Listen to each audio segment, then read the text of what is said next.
শ্রী গুরু নিতাই গৌর প্রেমানন্দে হরি হরি বল।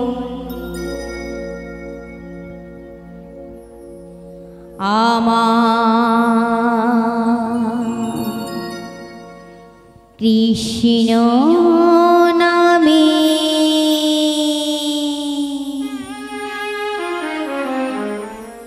এমন প্রেম আছে গো, আমার হরি নামে এমন সুধা আছে গো, এই মনকে টানে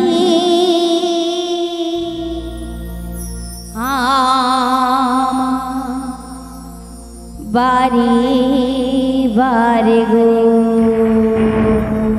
আমার ওই কৃষ্ণ নামে এমন প্রেম রয়েছে, আমার হরি নামে এমন সুধা মাখা নাম রয়েছে। আহারে আমার এই হৃদয়টা ওই গোবিন্দের শ্রীচরণের দিকে বারে বারে মনটা ছুটে যায় গো।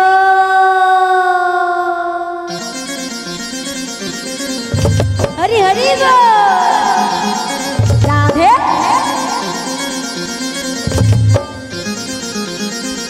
উলুধ্বনি।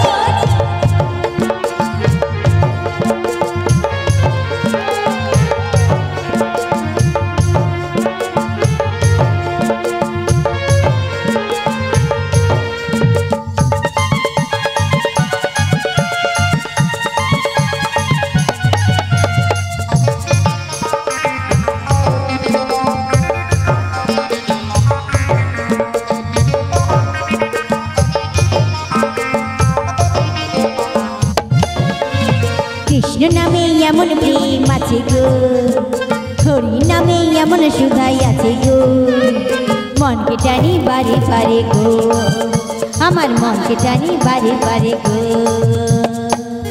জয় জয় শ্রী গুরু নিতাই গৌর প্রেমানন্দে হরি হরি বল। রাধা রানী কি, রাধা রানী কি, রাধা রানী কি।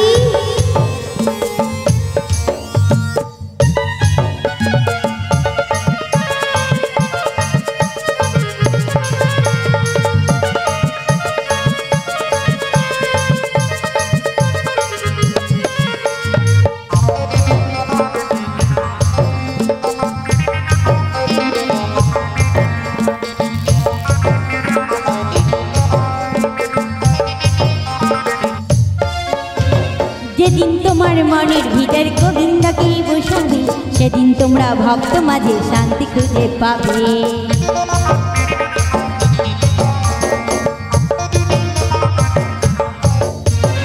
যেদিন তোমার মন মন্দিরে রাইধনিকে বসাবে, সেদিন তোমরা সংসার মাঝে শান্তি খুঁজে পাবে। কি বলছে গো মা গো? সত্যি এখানে ভক্তের আগমন হয়েছে। যদি এই স্থানটায় না আসতাম তাহলে কিন্তু বাবা ও মা এত ভক্তির আগমন ঘটেছে, যদি না আসতাম তাহলে ভাবতে পারতাম না যে সত্যি ভক্ত এত শ্রুতিমধুর। অনেক জায়গায় যায়, অনেক ভক্ত আছে বাবা, কিন্তু কি বলুন তো, এই জোর করে বলতে হয় উলুধ্বনি করো, করো তালি দাও, দুটি বাহু তোলো। আবার অনেকে বলে কি জ্ঞান দিচ্ছে রে বাবা এই পুচকি মেয়েটা। কিন্তু ভেবে দেখবেন আমাদেরকে কমিটি দাদা ভাইরা নিয়ে আসে কেন মাগো? হরিবাসরে হরি কথা বলার জন্য। আর আপনারা কেন আসেন মাগো? শ্রবণ করার জন্য। তাহলে মাগো যে যার কর্ম যেমন করে তেমনই তাকে ফল দান দেয় গোবিন্দ, তাই না? আমার এখানে সাথে সাথে যেমন আপনাদের সঙ্গে আমার আনন্দ হচ্ছে, তেমন বাবা আমি হরিবাসরে আমি যদি কোনো ভুল কাজ বা বাবা হরিবাসরে থেকে যদি আমার কোনো খারাপ হয়, সেটা কিন্তু আমার গোবিন্দের খাতায় কলম হয়ে যাচ্ছে, তাই না? তাই মাগো যদি কেউ উট্টিঙালি করেও বলে রাধে রাধে হরে কৃষ্ণ জয় নিতাই, আবার একটা কথা বেরিয়েছে মাগো, কি বলে হে প্রভু জগন্নাথ প্রেমানন্দে, কিন্তু তারা জানে না যে ওই উট্টিঙালিটা কখন ওই হে প্রভু জগন্নাথ প্রেমানন্দে এ ক্যা হুয়া হিন্দিতে বাক্য দিয়েছে, ভেবে দেখবেন যে ওই উট্টিঙালিটাই বসতে বসতে বসতে বসতে কখন কৃষ্ণ নামে ডুবে গেছে। জানেই না তুমি যেমনই প্রকারই হোক, যে যেমন ভাব তার তেমনই লাভ। তাই যে যেমনভাবেই যদি বলে না কেন যে হে প্রভু, প্রভুকে ডাকছে জগন্নাথ, যে অনাদির আদি গোবিন্দ সর্বকারণের কারণম, তারও এক রূপ হচ্ছে জগন্নাথ। তাই জগন্নাথকে ডাকছে প্রেমানন্দে, মানে প্রেম আনন্দে ডাকছে। আবার ভেবে দেখুন যে কি ক্যা হুয়া বলে না, কিন্তু কি হয়ে গেছে, কি হয়ে গেছে মাগো। আমি যদি বলি গরিব, এই গরিব বলতে বলতে কখন যে গরিবে পরিণত হয়ে যাব ভগবানও আমাদেরকে ফল দেয়। যদি বলি আমি গরিব থেকেও ধনী, এই মনটা যে ধনী, তাই মনটা বলতে বলতে একদিন গোবিন্দ দুহাত ভরে দিয়ে দিবে। তাই যার যেমন লাভ তার তেমনই ভাব। তাই মাগো এত সুন্দর হরিবাসরে আপনারা ভক্তের আগমন ঘটেছে, বলতে হয় না যে উলুধ্বনি করো করো তালি দাও। এটা আমার দেখেই প্রথমে খুব ভালো লেগেছে। তাই মাগো কি বলছে, যেদিন আমার এই হৃদয় মন্দিরে গোবিন্দকে বসাবো, রাধারানীকে বসাবো, সেদিন ভক্ত মাঝে আমরা শান্তি খুঁজে পাবো। কেন না, আমরা গোবিন্দ আর রাধারানীকে বসিয়েছি বলে আজ এই হরিবাসর এসেছি। মাগো রাধারানী আর গোবিন্দ কিন্তু আলাদা নয়। ভগবান যাহা কিছু লীলা করেন না কেন, তাহা কিছু এই জগৎ মাঝে জীবকে শিক্ষা দেওয়ার জন্যই করেন। তাই এখানে কি শিক্ষা দিয়ে গেছেন না, আমার গোবিন্দের বাম অঙ্গ থেকে আমার রাধারানীকে সৃষ্টি করেছিলেন। সংসার মাঝে থেকেও আমার গোবিন্দকে স্মরণ করা ভোলেননি, কিন্তু আমরা মনে রাখি সারাদিন সময় হয় না। তাহলে স্বয়ং রাধারানী আমাদের মতো সামান্য নারী ছিলেন না, তিনি নয়নের অশ্রুটাকে বলেছেন আহারি, এই মায়া সংসারের মধ্যে যদি আমি গোবিন্দের এই চরণে দুফোঁটা নয়নের অশ্রু বর্ষণ করি, আমি তার মাধ্যমে যে শান্তি পাই, এই শান্তিটা আমরা কোথাও পাই না বাবা। এই শান্তি বড় শান্তি। তাহলে আমরা কেন সংসার মাঝে জ্বালা যন্ত্রণা কষ্ট দুঃখ অপবাদ হিংসা রাগ ক্রোধ এগুলোর মাঝে আমরা কেন কষ্ট পাবো মা গো? তাই মা গো সঠিক জায়গায় আমাদের নয়নের জলটা পড়ে না বলেই কষ্ট পাই। তাই জন্য কি বলছে মা গো, যেদিন তোমার মনের ভিতর গোবিন্দকে বসাবে, সেদিন তোমরা সংসার মাঝে শান্তি খুঁজে পাবে।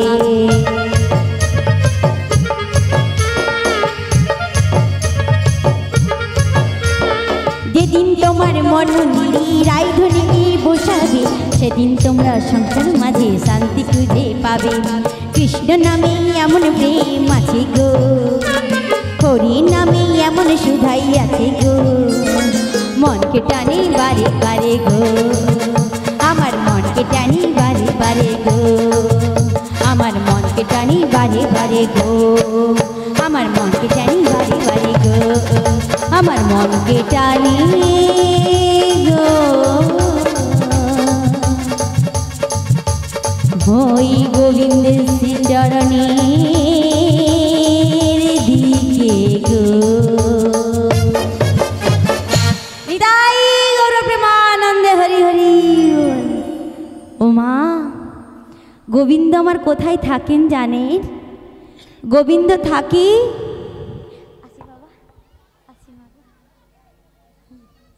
গোবিন্দ থাকে কারণ আমার গোবিন্দ বলেছেন যে আমি থাকি যেখানে আমার নাম সংকীর্তন হয়, যেখানে আমার ভক্তের আগমন হয়। ও মা, ভগবান বলেছে আমার হইতে আমার নামটা যে বড়, নামের থেকেও যে ভক্ত বড়। আজ এই ভক্ত মাঝি আমার গোবিন্দ কিন্তু রয়েছে মাগো। কেন না যেখানে নাম সংকীর্তন হয় সেখানেই তো বলে গো যে মধুরাগত মধুর বৃন্দাবন। যেখানে আমার বৃন্দাদেবীর আগমন হয় সেখানে তো বলে মধুরাগত মধুর বৃন্দাবন।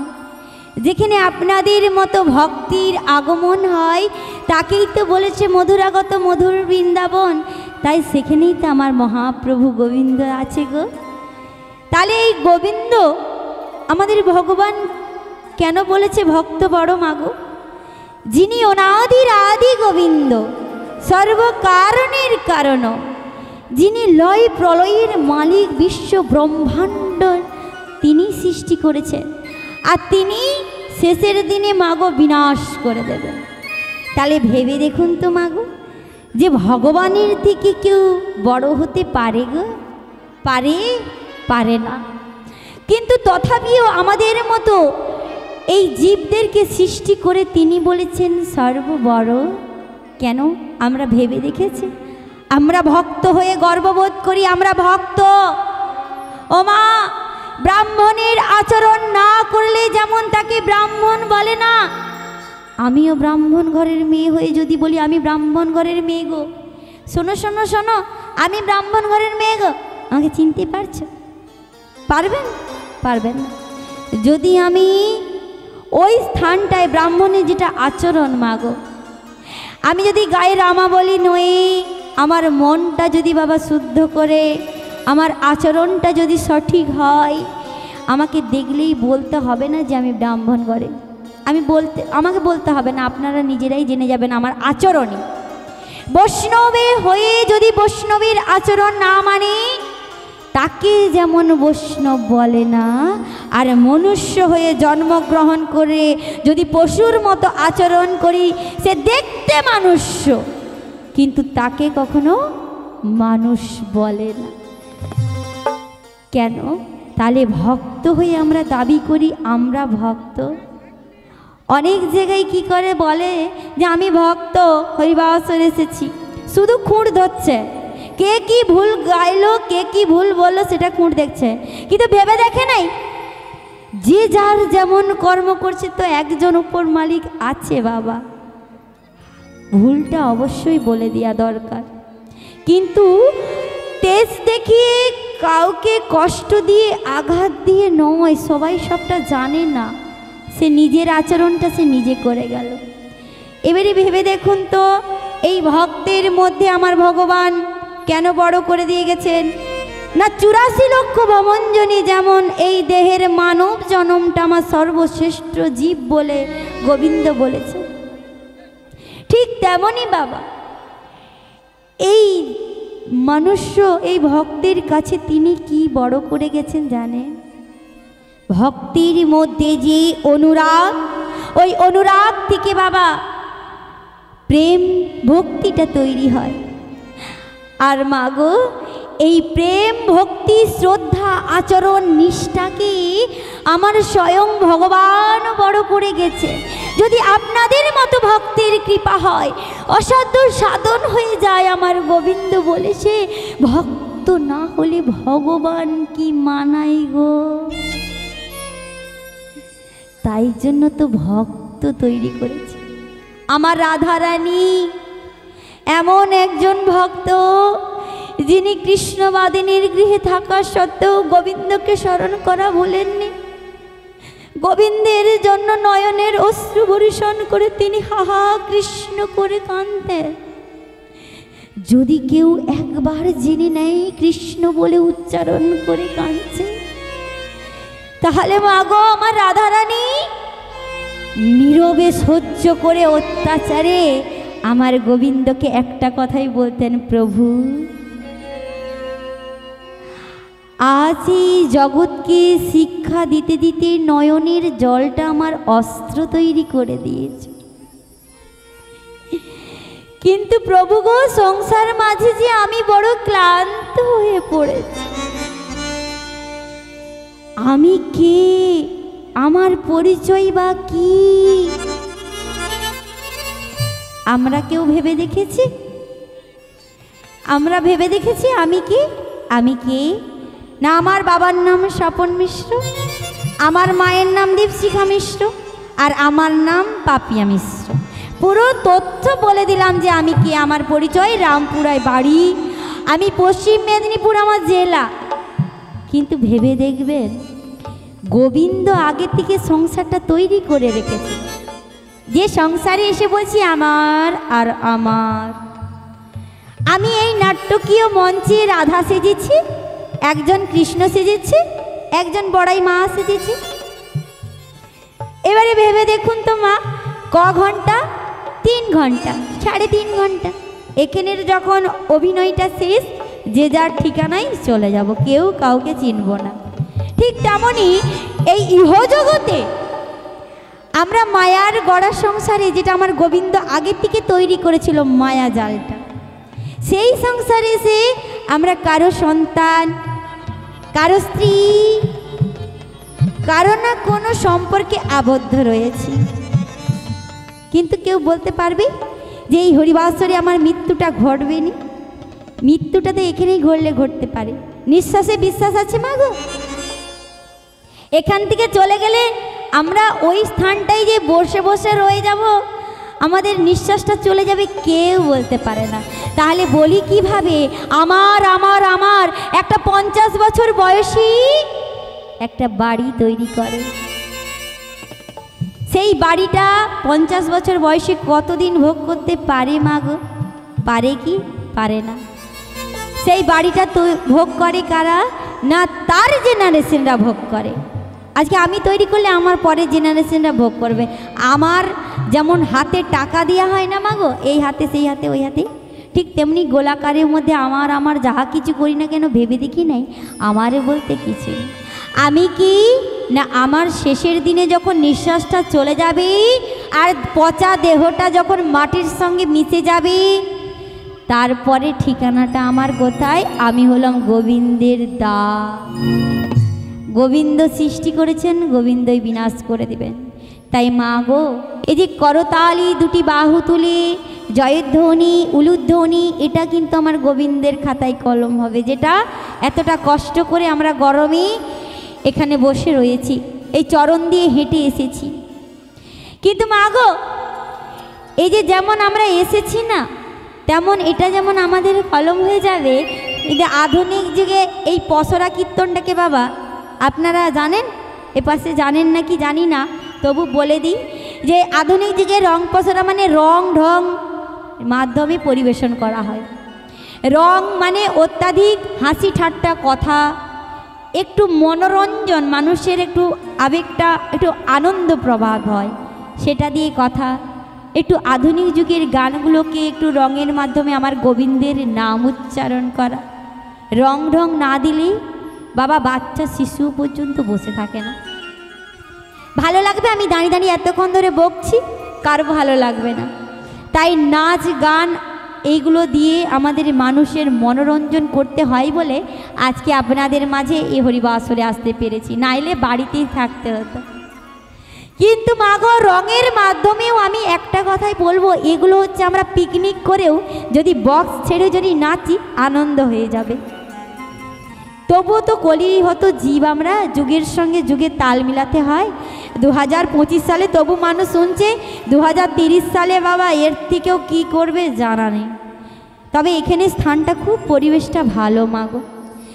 তবে যতই রং ঢং দেই না কেন, আমার আচরণটা যেন সঠিক হয়, বলতে যেন না হয় যে উলুধ্বনি দাও মা গো, করতালি দাও, জোর করে করে কিছু করানো যায় না। যাদেরকে জোর করে করে খিঁচবো মা গো, সেটার কাজ। আর যে অনায়াসে না বললে দুটি বাহু তুলে, তার কাজ। গোবিন্দ কোনটা খুশি হবে বলে, তাই না? তাই দুটি বাহু তুলে রাধা রানী কি, রাধা রানী কি, রাধা রানী কি, বাঁকে বিহারী কি, বৃন্দাবন ধাম কি, নবদ্বীপ ধাম কি, কাশী ধাম কি, শ্রী গুরু নিতাই গৌর প্রেমানন্দে হরি হরি কৃষ্ণ।